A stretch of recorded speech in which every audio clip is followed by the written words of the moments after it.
A Semana Nacional do Meio Ambiente acontece na primeira semana deste mês de junho, desde 1981, quando foi instaurada pelo Decreto 86/2028.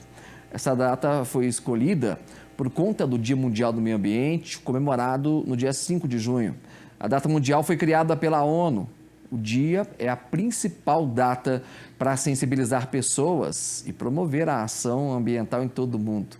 Para falar sobre o Dia Mundial do Meio Ambiente, eu recebo agora, ele é professor e coordenador do curso de Engenharia Ambiental da Unifal.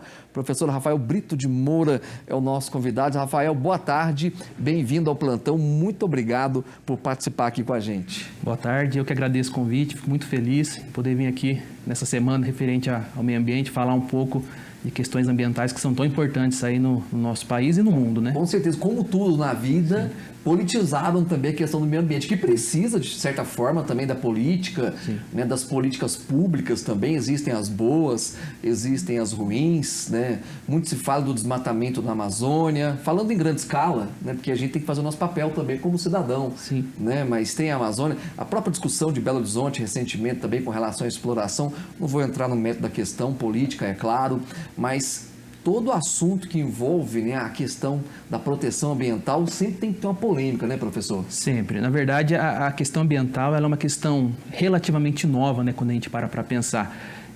Quando a gente pensa, por exemplo, os nossos avós, bisavós, quando eles vieram, os imigrantes para o Brasil, o direito de você ter terra era quando você provava que você degradou e você ocupou aquele espaço, né? Então, assim, quando você vê a evolução daquela época até hoje, as coisas mudaram muito. Hoje em dia a gente não vê mais a questão de precisar de áreas novas para novas ocupações com relação à parte agrícola e tudo mais. E aí você cria esse grande dilema, esse grande problema, que é, bom, então tem uma geração acostumada com essa questão do desmatamento e tem uma geração nova que já entende que essa necessidade já não é tão necessária e que, sim, é possível ainda mesmo assim fazer, mas desde que sejam obedecidas aí questões ambientais, questões legais. Existe uma legislação no Brasil muito forte com relação a isso, que dá o tal desenvolvimento sustentável, né, que permite você explorar, você desenvolver. E todas as questões vão ser polêmicas, porque você tem, quando você está na área do meio ambiente, você sempre vai ter um custo agregado em todas as questões relacionadas ao meio ambiente. E esse custo, né, quando você não vê o todo, ele parece uma coisa muito ruim, mas quando você acaba vendo o todo, você vê que esse custo ele acaba sendo muito pequeno, porque o dano causado ao meio ambiente para você recuperar depois é muito maior do que você fazer já desde o início da forma correta. Então, assim, a engenharia ambiental ela vive sempre esse dilema, né? A questão do meio ambiente, que é você ter o gasto agora, que às vezes você não quer, mas quando você vê o todo e o longo prazo, esse gasto ele fica insignificante, dado todo o prejuízo maior que poderia causar sem você fazer essa questão do desenvolvimento sustentável, de ter técnicas corretas, atitudes corretas relacionadas ao meio ambiente. Muito bem, nós temos acompanhado, né, principalmente, né, os noticiários. A Amazônia hoje, a questão Amazônia, ela preocupa o mundo todo? Preocupa. A questão da Amazônia hoje em dia é da mesma coisa. Sim. Hoje em dia você tem uma exploração, sempre teve. Sim, sempre teve, sempre né? teve. A verdade é essa. A verdade é essa, sempre teve. Você vê números subindo em épocas, descendo, e você sempre teve essa questão.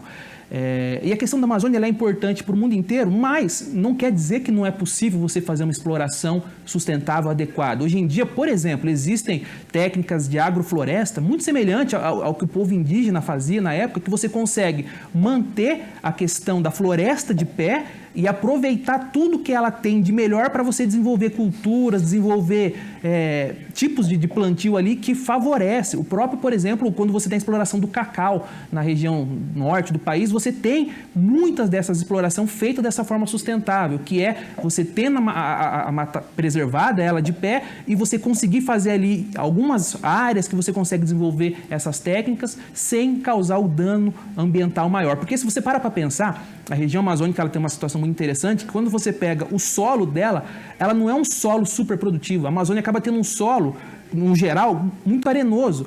que quando você desmata para fazer algum tipo de plantação, ele dura ali algum certo tempo pela própria folhagem que fica ali no local, mas depois que essa matéria orgânica vai embora, você acaba tendo um solo muito ruim para a agricultura e tudo mais. É só você ver no mundo, a região onde a região amazônica está, né, no globo como um todo, e ver outros países, outros continentes, você vê que é região desértica mesmo.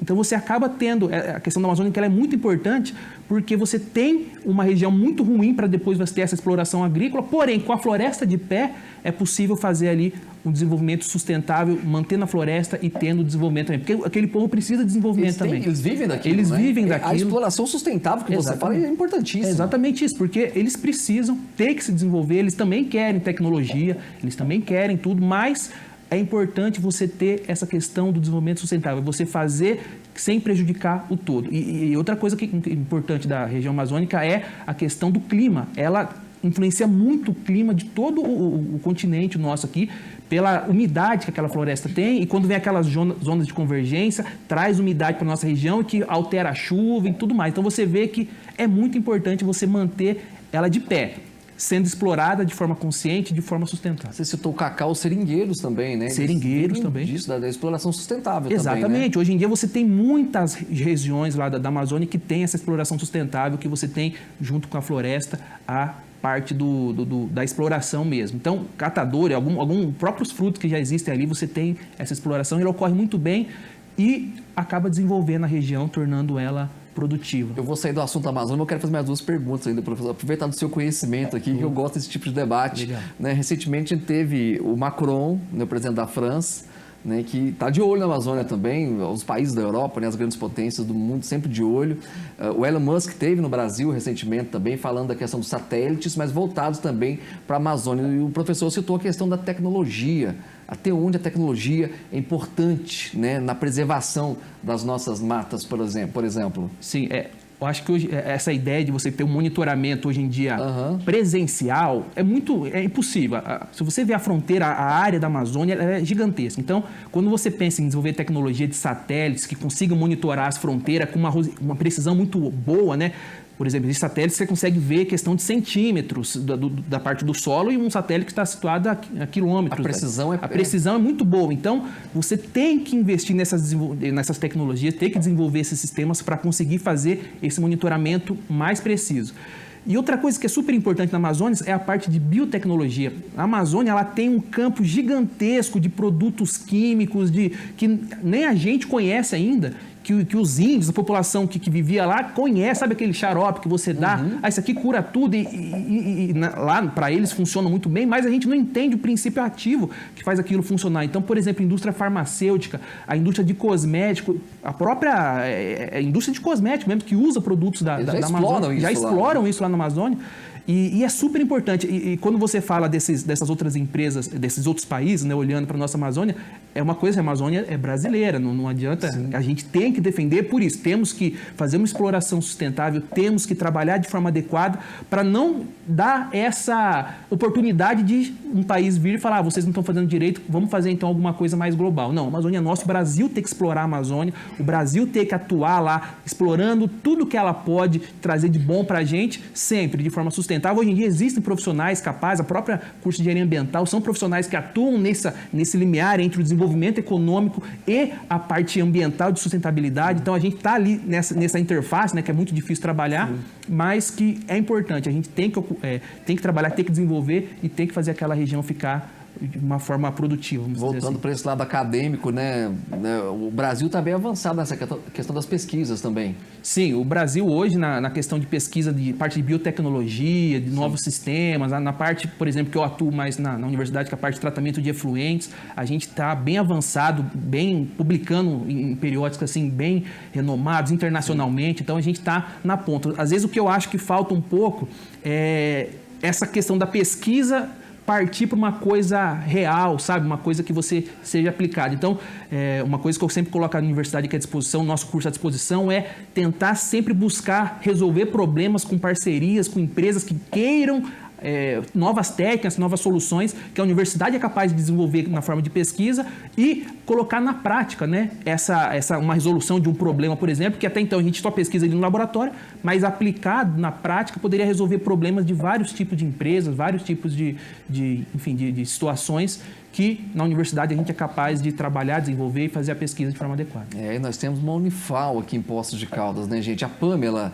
ela está no Bortolã, ela pergunta, professor, de que maneira datas como o Dia do Meio Ambiente pode colaborar para uma conscientização e maior respeito a esse assunto? Eu acho que a função de uma data como essa é justamente essa, você trazer o assunto para o Brasil e para o mundo, né? Uma data mundial, criada lá em 72, a data do Dia do Meio Ambiente, e trazendo essa informação para o mundo num dia específico, você traz todas essas questões. Como é que está a questão da água que eu tomo lá na minha casa? Como é que está a questão do resíduo sólido? Como é que eu estou me comportando como cidadão? Eu tenho desperdício de água, eu jogo meu papel no chão ou eu estou fazendo uma reciclagem na minha casa? Isso falando da pessoa em si, mas pensando em políticas públicas. Como é que está a minha cidade, o meu estado, o meu país relacionado a essas políticas? A gente está pensando na preservação, estamos tratando bem os nossos efluentes, estamos tratando bem a questão da poluição atmosférica, atuando de forma adequada a parte de uso do solo. Então, esses dias específicos, eles são importantes para trazer para a gente essa conscientização, trazer para a gente esse questionamento e que a gente reflita, desde do micro, né, que é o nosso dia a dia, das nossas atitudes, até o macro, que são atitudes dos nossos prefeitos, dos nossos governadores, presidente e como um todo. E a gente fala do micro, né?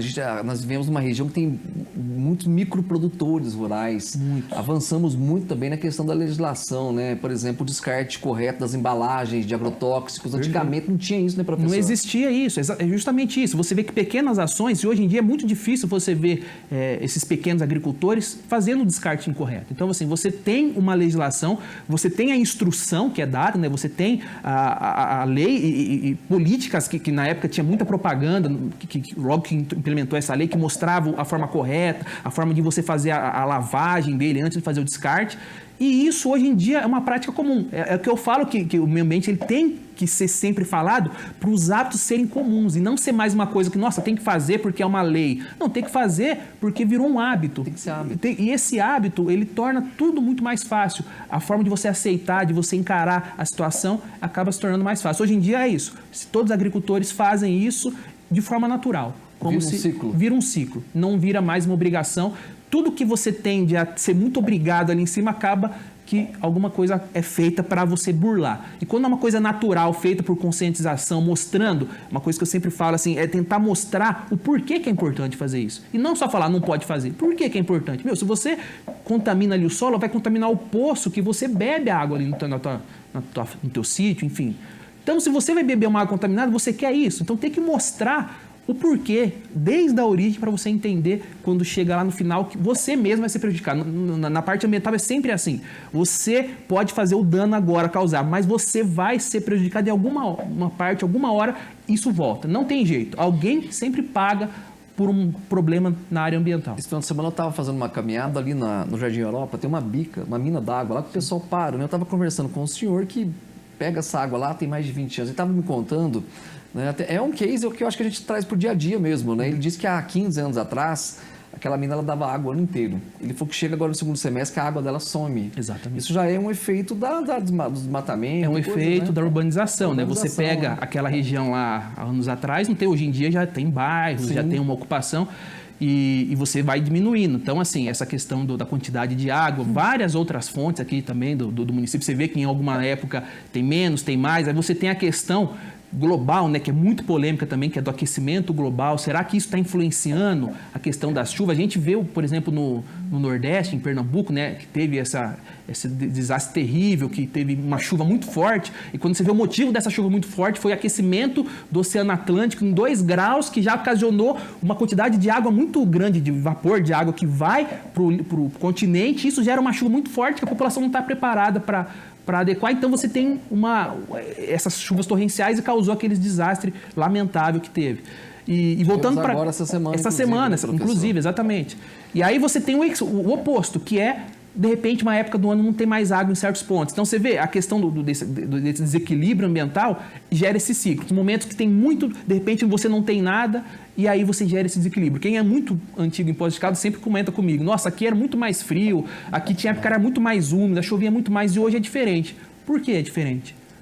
Então, essa questão dessa mudança climática, aí tem aquelas questão, é feito do ser humano que fez essa mudança ou é feito da natureza, que é normal, os países aquecem, esfria? Isso é outro mérito, não vamos discutir aqui. Mas o aquecimento é um fato e isso muda a questão. Tem dia que vai ser muito frio, mas o frio acaba. Poços de Caldas mesmo, que falavam que o frio começava já em maio, a gente está o friozinho só no finzinho de maio, já começando em junho agora. Então, essas questões são muito importantes da gente parar nesses dias e pensar, o que será que está acontecendo? Quais são as medidas que a gente pode fazer para tentar frear isso ou reduzir esses efeitos no meio ambiente? A Ana Elisa, ela pergunta, hoje em dia, são as indústrias ou ações do nosso cotidiano que mais afetam o meio ambiente? Ela até cita, né, o exemplo dos carros, né, a combustão, falta de políticas públicas. Nós falamos de leis há pouco. Nós temos boas leis, imagino eu, professor, né? Que às vezes não são aplicadas, exatamente, mas temos boas leis também. Temos boas leis. Temos o que eu vejo falta de fiscalização ou pouca fiscalização. Aí, vários motivos, né? De repente não tem servidores, enfim, que não consegue fazer essa fiscalização de forma adequada. A legislação é boa, tem bastante lei. E essa questão, né, quem prejudica mais, se é a indústria, se é os combustíveis, se é o ser humano, eu acho que não existe culpado. Assim, a gente não consegue imaginar hoje a gente viver sem celular. Bom, essa que é a questão. Então, para a gente ter o celular, tem uma indústria que tem mineração. Porque sem mineração a gente não tem o minério que faz os componentes do celular. Então, não adianta também ser desse time que fala, olha, não pode ter nada, porque... Não, o desenvolvimento, ele faz parte e a gente quer a tecnologia, não, de repente, pensar numa forma menos consumista, um pouco mais sustentável também, até esse consumo nosso, mas a gente quer desenvolver, a gente quer novos produtos. E então a gente tem essa parcela de culpa quando a gente tem esse consumo exagerado de querer tudo. A questão das indústrias também, hoje em dia, muitas indústrias, elas seguem à risca a questão ambiental. Elas tratam seus efluentes. Se ela tem emissão atmosférica, ela tem sistema de tratamento desse gás que eles lançam. Eles captam a água que eles usam e fazem um tratamento. Então, assim, tem muitas indústrias muito sérias que acabam, geram até no que a gente fala crédito de carbono. Ou seja, elas têm um grau de poluição tão baixo que elas gerariam um crédito que poderia ser comercializado para as indústrias que não fazem essa gestão tão boa da parte ambiental. Então, assim, e a questão dos carros, quando a gente pensa, é o futuro. Hoje, o carro elétrico, por própria questão dos combustíveis fósseis, né, que não são renováveis, que um dia vai acabar, e você tem, então, essas opções. Hoje em dia, eu vejo como futuro essa questão dos carros elétricos e você ter essas autonomias, pensando em baterias cada vez mais eficientes, sistema de carregar. Disso, né, precisamos disso. As coisas evoluem. O próprio carro a álcool já é uma evolução, porque o álcool, quando a gente para pensar, a cana-de-açúcar é um ciclo, né? A gente queima o combustível do carro, só que aí a plantação de cana recupera esse carbono que foi queimado, né? E vira uma nova plantação, um novo canavial, e ele é cortado, vira álcool, e esse álcool é queimado e vira de novo plantação. Então, assim, acaba sendo um combustível mais sustentável do que a gasolina, por exemplo, né? Não polui tanto. Não polui tanto porque você tem esse ciclo. É claro que tem os danos da produção do sucro alcooleira, tem a questão das queimadas que são proibidas, mas que ainda existe, né? Então, tem vários danos assim. Mas, quando a coisa é feita de forma consciente, de forma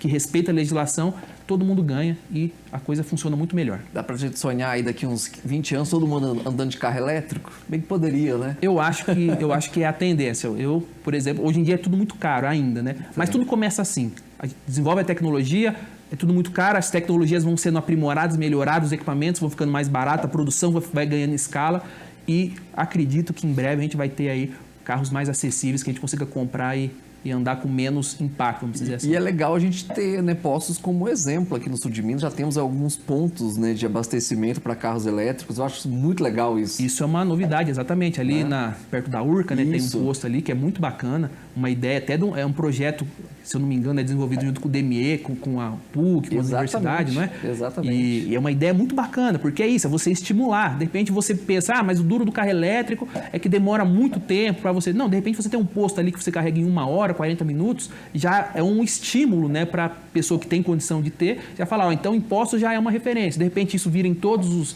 os municípios, tem vários pontos que você consiga fazer esse abastecimento, é muito bacana. Eu acho que começa assim, acho que a gente está um passo à frente aí dos demais. Bora fazer a nossa parte, é o que a gente precisa realmente, precisamos da ciência, precisamos, né, da tecnologia, precisamos do ser humano, depende de cada um. Eu quero agradecer ao professor pela presença, muito obrigado, viu? Eu que agradeço, fiquei muito feliz pelo convite, a Unifal está de portas abertas para todos que quiserem conhecer.